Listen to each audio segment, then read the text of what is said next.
জেনে বুঝে মানলে কুরআন হাফেজ হওয়ার পরে বেহেশতের সুপারিশ পাবো আপন জনের তরে।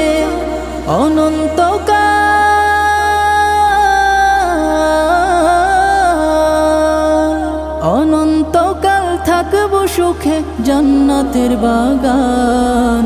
যাদের বুকের মানিক হলো হাফেজে কুরআন, হাফেজে কুরআন, হাফেজে কুরআন। কিয়ামতের মাঠে যখন থাকবে সবাই ভীত, হাফেজদের মা বাবা তখন হবে সম্মানিত।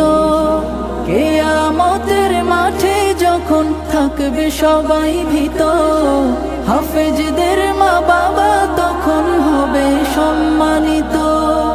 তাদের মাথা